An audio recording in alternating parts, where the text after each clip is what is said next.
It's 20 days yet to the day.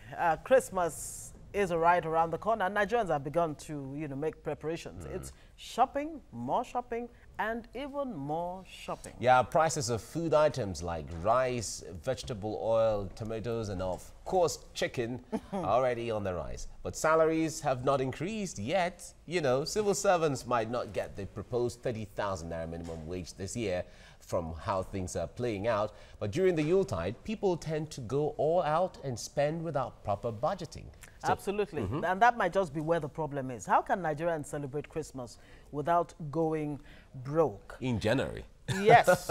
Well, joining us in the studio is a business consultant, Vivian Annie. Good morning. It's always a delight to see you. Always nice to see you. Thank you. And also with us is a financial analyst, Mukhtar Mohammed. Good morning. Good morning, Mukhtar. Nice to see you. Thank you. You're looking like Christmas already. Yeah.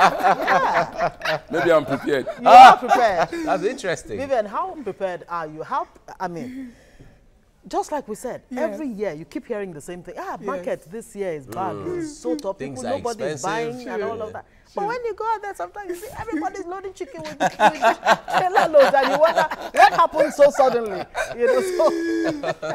I know. Things always look better in retrospect. And when you look back at your life, your happiest years are always the ones behind you. Which really shouldn't be. We shouldn't be. We should live in the moment. But the truth of it is that a lot of us always believe the past was better, at some point. I'm ready for Christmas. I'm in the mood. One thing, you rightly just hit the nail on the head. Each time we complain, yet when you go out, you can't pass the streets in Lagos. Everybody is in a market. And parties, endless parties. So you now start to wonder, this is no money, no money. You know what? It was the same case when 2 years ago when we were in the recession. And when you go to the malls, people are buying things, cutting away a lot of things, stuffing their cars. I thought we're in recession. But really, that's not to say that, one does not appreciate the fact that there are people out there who are wondering how they're going to enjoy this Christmas, Absolutely. without going beyond their budget, if they even have any. Mukhtar, bail us out. You are the financial man. Well, you're both financial people, so it will be. Well, the challenge is every Christmas, you prepare for the next Christmas in the present Christmas. So it has all boiled down to budgeting.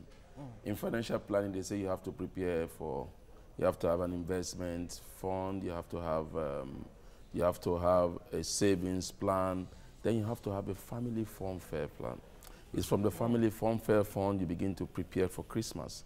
But what we have is that sometimes people say it's not even enough, talk less of having a budget. But the challenge is you must have a budget if you want to enjoy anything, whether Christmas or any venture you want to go into. So first of all, you need to have that financial plan. You need to have a family plan. You need to have a savings plan. You even need to have an emergency fund plan, whereby, especially when you're in Africa, where burial can come, loss of a loved one, weddings, and all stuff like that. So the challenge we have is that we don't have that planning culture. We spend by impulse.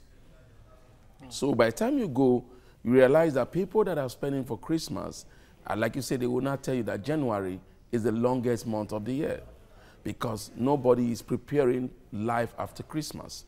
So you prepare for the next Christmas now, after this Christmas, like they say, the politicians prepare for the next election after they lose the other election. So it all belongs, it's a mindset thing. And when you look at it, economically, it has been very tough this year. You look at people that have lost their jobs. You look at a lot of, in terms of recession, we're coming out of recession. But then you now look at the microeconomic stability, which is still not there. But you now look at the cost of tomatoes last year Christmas, it seems to be lower than now because when you look at inflation, when you look at the NBC statistic that came out, it seems like this year, in terms of foodstuff, seems to be cheaper than what we had the last year. Mukhtar was saying earlier on that our people were not necessarily endowed with the habit of planning. It's not one of our strong points. It's not one of our strong points. And if you really see how things play out on a daily basis, a lot of things just happen by impulse and happen you know, by circumstance. I agree. I agree totally with you.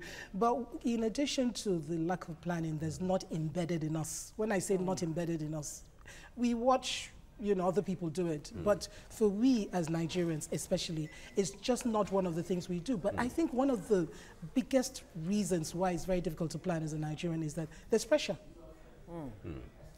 If you live in Lagos, you know, we all know the word eco for show. You know we know, eco for show. You want to be seen in the latest car.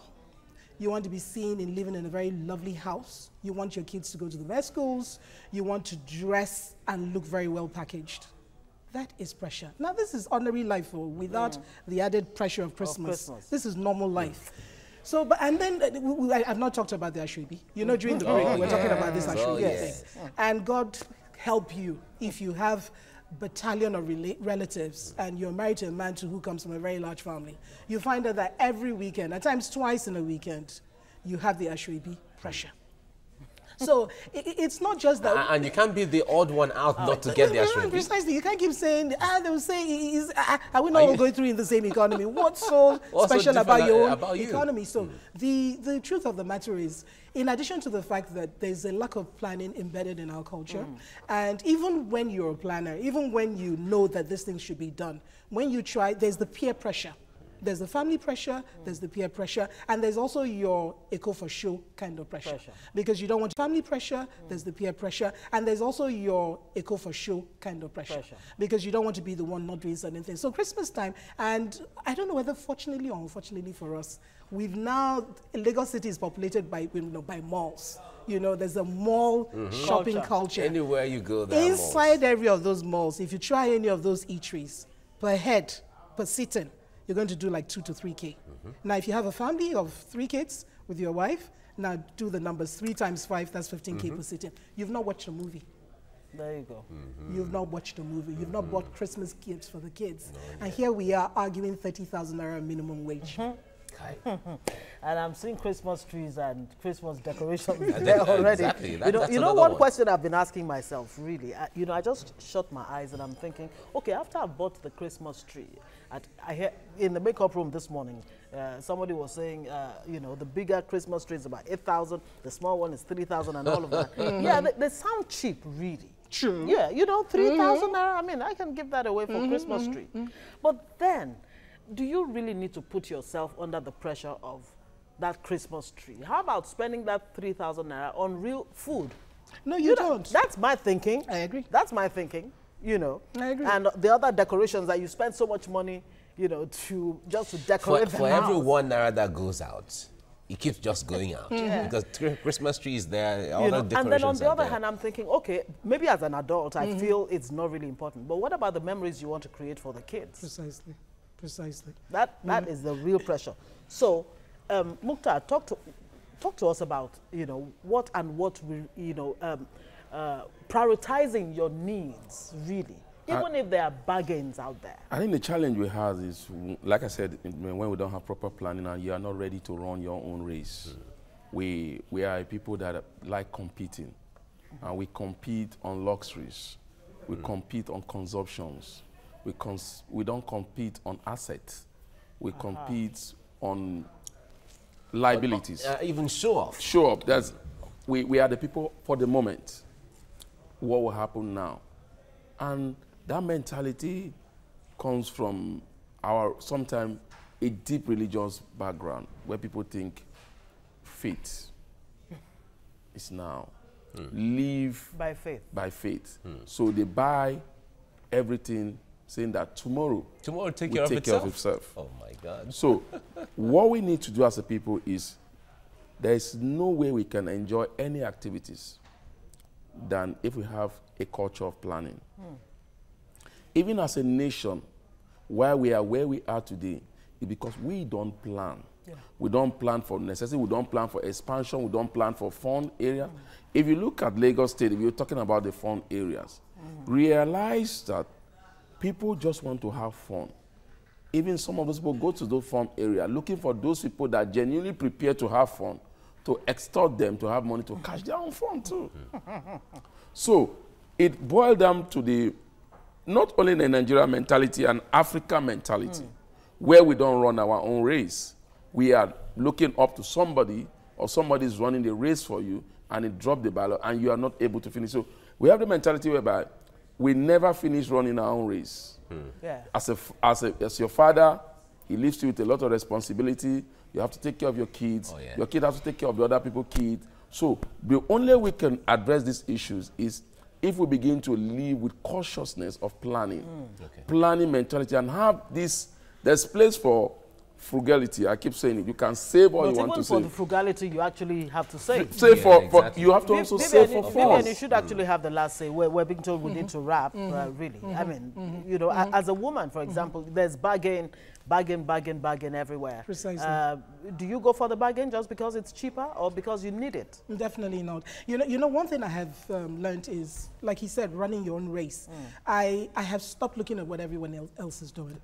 And even in terms of being female, there's even added pressure because looking good is not cheap.